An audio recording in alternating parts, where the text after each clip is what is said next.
प्रधानमंत्री की। इरफान अंसारी झारखंड से इस बैठक में शामिल होने वाले हैं बतौर स्वास्थ्य मंत्री और रांची में एम्स निर्माण की मांग उनकी तरफ से उठाई जाएगी। मीटिंग में 4 मिनट बोलने का मौका जो है वो हर राज्य के स्वास्थ्य मंत्री को दिया गया है और इस बाबत जब इरफान अंसारी इस बैठक में शामिल होंगे तो 4 मिनट उनके लिए भी स्वास्थ्य सेवा में बेहतरी का मुद्दा उनकी तरफ से उठाया जाएगा। ये बड़ी खबर इस वक्त सामने आती हुई जहां पर प्रधानमंत्री की इस बड़ी बैठक में सभी राज्यों के स्वास्थ्य मंत्री शामिल होने वाले हैं।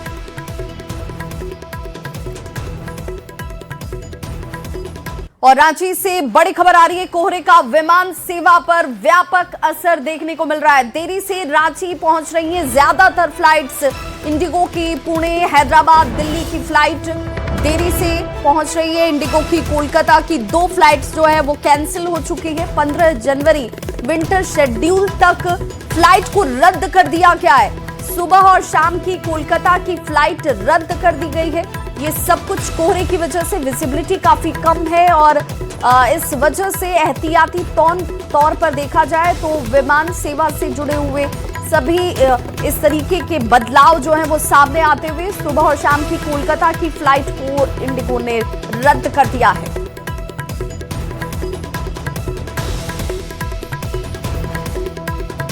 वहीं बड़ी खबर आ रही है रामगढ़ से, जहां सीसीएल रजरप्पा में एक बड़ा हादसा होते होते टल गया। अवैध शहीद निकालने के समय बताया जा रहा है कि हादसा हुआ जहां 12 नंबर स्टॉक में हादसा होता है और मलबे में 4 ग्रामीण मजदूर जो हैं वो दब जाते हैं। लेकिन राहत की बात ये रही कि वहां जेसीबी मौजूद था और इसी जेसीबी से मलबे को तुरंत हटाया गया और दबे हुए चारों मजदूरों को बाहर निकाला गया है। जेसीबी से ये रेस्क्यू किया गया और समय रहते बचाव करते हुए एक बड़े अनहोनी को टाल दिया गया। रजरप्पा थाना क्षेत्र की ये घटना जिसकी तस्वीर इस वक्त आप देख भी पा रहे हैं। लोगों ने जेसीबी से रेस्क्यू ऑपरेशन तुरंत शुरू किया और चारों दबे हुए मजदूरों को वक्त रहते बाहर निकाला गया।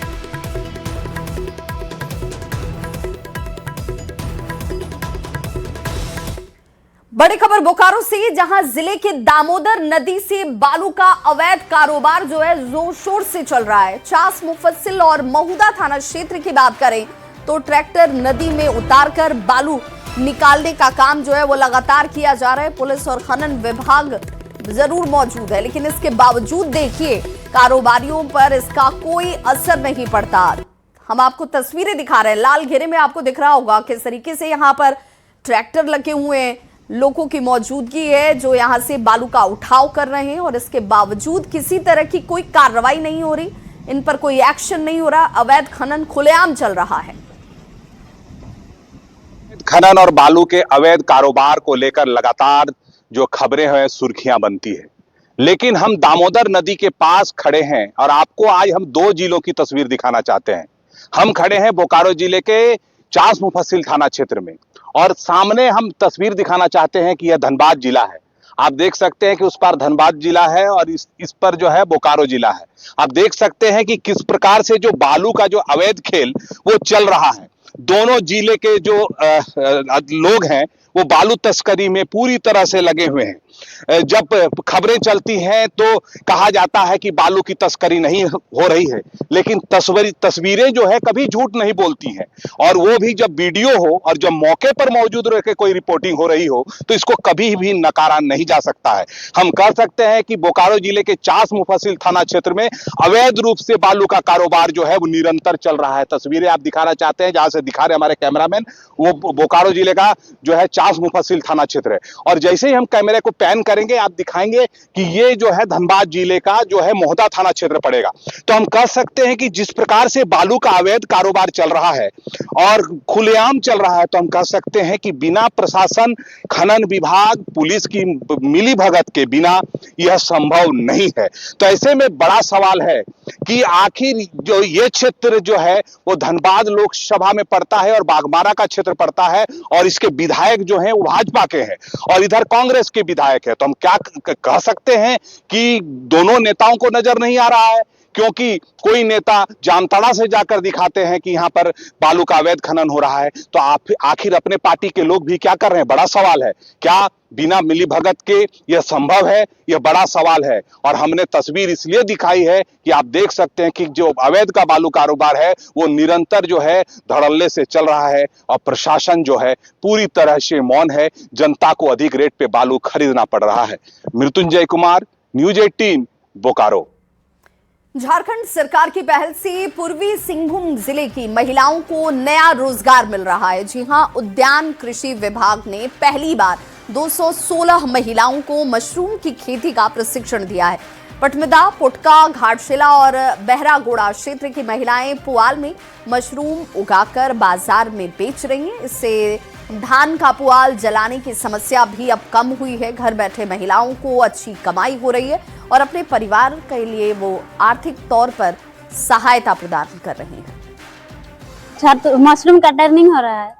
पहले हम लोग पानी डालते हैं, फिर उसमें चूना डालते हैं, फिर केमिकल डालते हैं, फॉर्मेलिन, फिर बेबिस्टिंग डालते हैं उसमें, फिर पुआल को भिगाते हैं, फिर 12 घंटा रख देते हैं भीगने के लिए, फिर उसके बाद सुखाते हैं धूप में, 2-3 घंटा सुखाते हैं, फिर उसको पैकिंग करते हैं।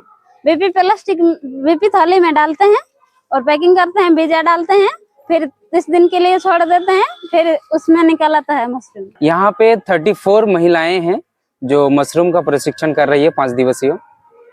यह प्रशिक्षण जो है वो योजना विभाग के अंतर्गत आती है। 5 दिवसीय मशरूम प्रशिक्षण कैसे होता है ये हम लोग संपूर्ण कोशिश करते हैं कि 5 दिन में एक किसान को मशरूम उत्पादन कैसे करें, अपने घर में रह के या खाली समय के यूज करके हम लोग इनकम कैसे कर सकते हैं, या जो हम लोग ये फेंक देते हैं बचा हुआ धान का ये पराली, उसका इस्तेमाल करके हम लोग मशरूम भी पैदा कर सकते हैं घर में। उसका हम लोग प्रशिक्षण देते हैं ताकि किसान को कुछ ना कुछ उसमें से आय बन सके। सारा ब्लॉक मिला के टोटल 219 किसान को हम लोग ट्रेनिंग दे रहे हैं उद्यान विभाग से। और हमारा मेन फोकस है कि मशरूम ट्रेनिंग करके पर दीदी, जितनी भी दीदी लोग हैं वो लोग अपने हाथों से 30-30 बैग बना रही है और 30-30 बैग बना के वो लोग अपने अपने घर लेके जा रही है और उनको पूरा प्रशिक्षण में बताया जा रहा है किस तरह ऑयस्टर मशरूम उगाना है। और क्योंकि बहुत सारी ऐसी दीदी लोग हैं जिनका अपना उतना बड़ा लैंड नहीं है कि उससे वो लोग ज्यादा इनकम कमा सके, तो हम लोग फोकस कर रहे हैं उन किसानों को जिनके पास कम जमीन है।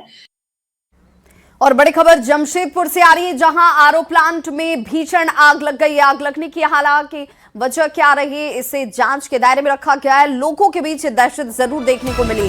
दमकल टीम ने आग पर काबू पा लिया। गैस सिलेंडर ब्लास्ट होने की बात कही जा रही है। आग लगने से लाखों का नुकसान जरूर हो गया। उलेटी थाना क्षेत्र की यह घटना, तस्वीरें आपके सामने, जहां आरओ प्लांट में अचानक से आग लगती है और आशंका ये जाहिर की जा रही है कि जो गैस सिलेंडर था उसमें विस्फोट हुआ और उस वजह से ये आरओ प्लांट जो है वो धू-धू कर चलने लगा। लाखों के नुकसान की आशंका है। उसका सिलेंडर। चाईबासा से खबर, जहां पर पुलिस ने अवैध अफीम की खेती को नष्ट कर दिया है। कुआदी और गुआंगडीह गांव में कार्रवाई की गई है। 3 एकड़ में ये फसल लगाई गई थी जिसे नष्ट कर दिया गया कार्रवाई के तहत। और एसपी ने ग्रामीणों से अपील की है कि ऐसे मादक खेती न की जाए, इससे लोग दूर रहें। बंदगांव थाना क्षेत्र में ये कार्रवाई की गई और देखिए किस तरीके से यहां पर अफीम की खेती की गई थी 3 एकड़ में, जिसे नष्ट किया गया।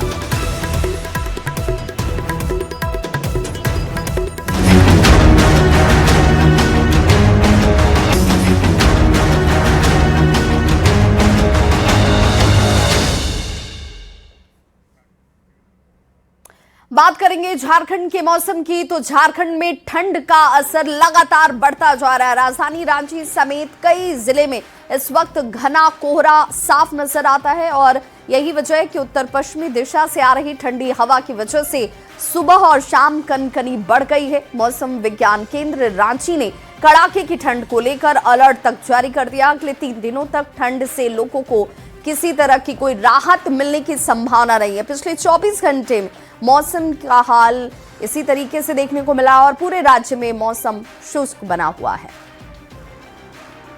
रोशनी लेकर आने वाली राजधानी रांची आज धुंध लेकर आई है और राजधानी रांची में आज सुबह से ही घना कोहरा छाया है और घने कोहरे की वजह से न्यूनतम पारे में वृद्धि भी हुई है। कांके का आज का न्यूनतम पारा 5.4 डिग्री सेल्सियस रहा, जबकि कल यही पारा कांके का 3 डिग्री सेल्सियस था। मतलब जब भी कोहरा छाता है न्यूनतम पारा थोड़ा बढ़ जाता है, लेकिन जैसे ही कोहरा छटता है शीतलहरी चलती है और न्यूनतम पारा गिरता है, यानी ठंड बढ़ती है।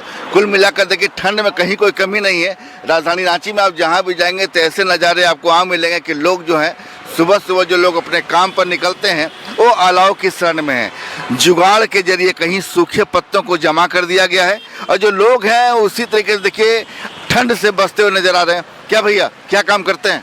हम लोग तो लेबर मजदूरी करते हैं सर, लेकिन ठंड के मौसम देख रहे हैं 8 बजने वाले हैं, अभी तक ठंड लग रही है सर। तो कैसे काम कर सकते हैं बताइए इतना ठंड में? नहीं काम करेंगे तो कैसे खाएंगे सर बताइए? हम लोग ठंड परेशान कर रही है।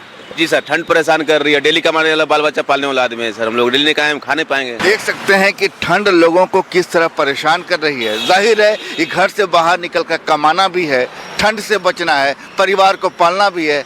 ऐसे में ठंड एक बड़ी चुनौती पेश कर रही है। संजय कुमार सिन्हा, न्यूज़ 18 रांची। तो वहीं पलामू में कड़ाके की ठंड को देखते हुए मेदिनीनगर निगम ने 2 शेल्टर होम शुरू कर दिए हैं। एक शेल्टर होम सरकारी बस डिपो में और दूसरा डाल्टनगंज स्टेशन के पास बनाया गया है, जहां कंबल, मच्छरदानी और रूम हीटर जैसी सुविधाएं जो हैं वो मुहैया कराई गई हैं। इसका मकसद है ठंड में खुले आसमान के नीचे रहने वाले राहगीरों और बाहर से आए गरीब लोगों को मुफ्त सुरक्षित ठहराव देना। कड़ाके की ठंड में मेदिनीनगर निगम द्वारा शेल्टर होम में पूरी व्यवस्था की गई है। मैं यहाँ की तस्वीर दिखाने की कोशिश करूंगा कि ये फर्स्ट फ्लोर का ये कमरा है और यहाँ पे आप देख सकते हैं कि पहले तो इस कमरा में दिव्यांगों के लिए यहाँ पे शेल्टर होम में व्यवस्था की गई है और आप देख सकते हैं कि यहाँ पे कंबल, बेड और पूरी जो ठंड की जो व्यवस्था होती है वो यहाँ पे की गई है। सकते हैं कि जो इस शेल्टर होम का जो स्टोर रूम है उसमें भी आप देख सकते हैं कि एक्स्ट्रा बेड भी यहाँ पे अवेलेबल है, ताकि जब संख्या बढ़े लोगों का यहाँ पे जो आएंगे लोग, उनके लिए यहाँ पे पर्याप्त चीजें रखी गई है और यहाँ पे बैठने की जो व्यवस्था है सारी चीजें हैं।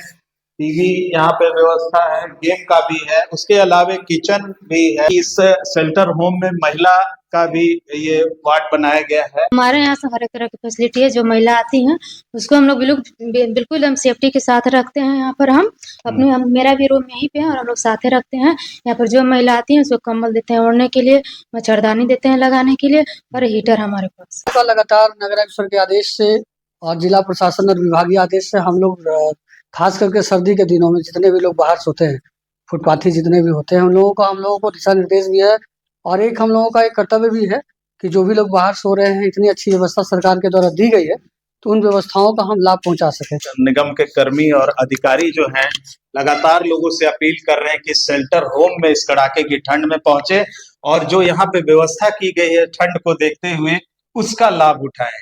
नीलकमल, न्यूज़ 18 पलामू। हजारीबाग का मौसम और जलवायु हमेशा से शुष्क रहा है, लेकिन इन दिनों ठंड ने लोगों की मुश्किलों को बढ़ा दिया है। लगातार गिरते तापमान की वजह से सर्दी का असर साफ तौर पर देखा जा रहा है। शाम होते ही शीतलहरी की वजह से सड़क पर सन्नाटा पसर जाता है। ठंड से बचने के लिए लोग अलाव का सहारा लेते हुए आपको नजर आ जाएंगे। लोग प्रशासन से इंतजाम करने की मांग कर रहे हैं। जो इंतजाम है वो नाकाफी बताया जा रहा है। साथ ही अलाव और दूसरी सुविधाएं बढ़ाने की भी मांग करते हुए लोग नजर आए। लगातार कड़ाके की ठंड पड़ रही है। अगर बात करें तो शाम होते ही शीतलहरी हवाएं चलती है।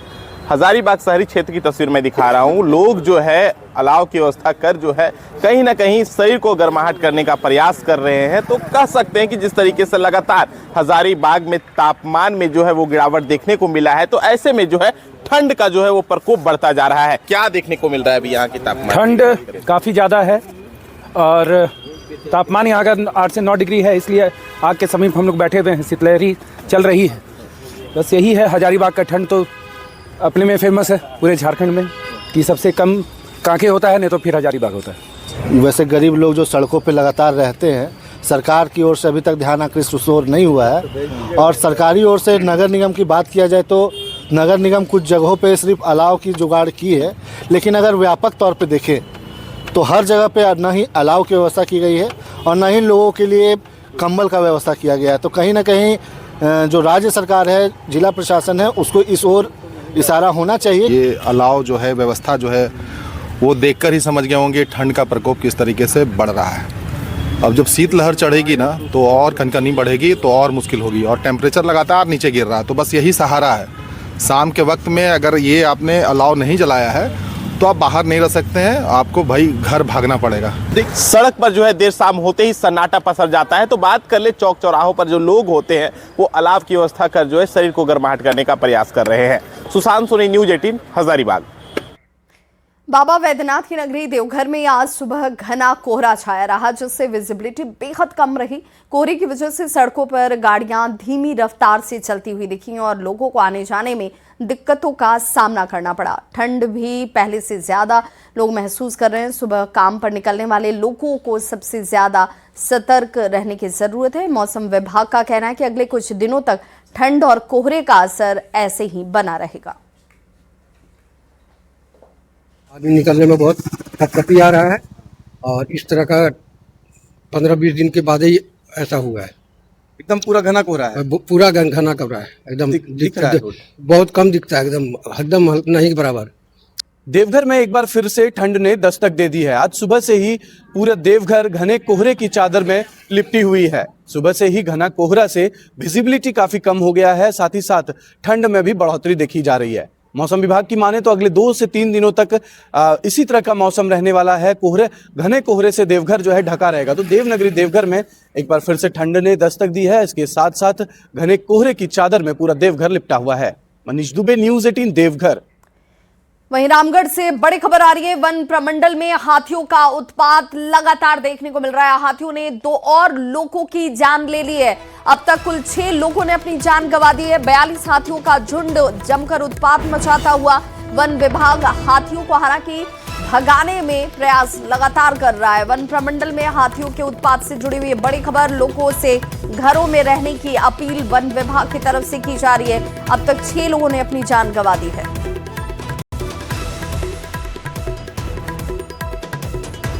धनबाद के केंदुआडीह इलाके में जहरीली गैस का रिसाव लगातार बना हुआ है और गैस को रोकने के लिए वैज्ञानिक तरीके अपनाए जा रहे हैं। गेस्ट हाउस परिसर में बोरहोल कर तरल नाइट्रोजन डाला जा रहा है, जिसकी वजह से 14,000 लीटर नाइट्रोजन यहां मंगाई गई है। IIT, ISM, सिम्फर और CMPDI की टीम मौके पर काम करती हुई आपको दिख जाएगी। वैज्ञानिकों के अनुसार गैस रिसाव का स्तर पहले से कम हुआ है, लेकिन अब भी लगातार प्रयास जारी है। यहाँ जनमानस का ध्यान में रखकर जो पीड़ित है, जिसके घर में मृत्यु हुई है, कम से कम उन लोगों से उनको मिलना चाहिए। सबसे बड़ी बात, यहाँ आए विशेषज्ञ अधिकारी ऐसे घेर के ले गए हैं कि हमको तो समझ में नहीं आया कि आप क्या करने आए थे। खाली हाजिरी बनाने आए थे क्या? आप अपना एगो कर्तव्य का निर्वाह कर दिया हाजिरी बनाकर? क्या हम यहाँ गए थे? आपने पीड़ित को थोड़ा सा भी ध्यान में नहीं रखा। तो प्रयास जारी है इसको माने स्थिति को सुधारने के लिए और सुधरना चाहिए।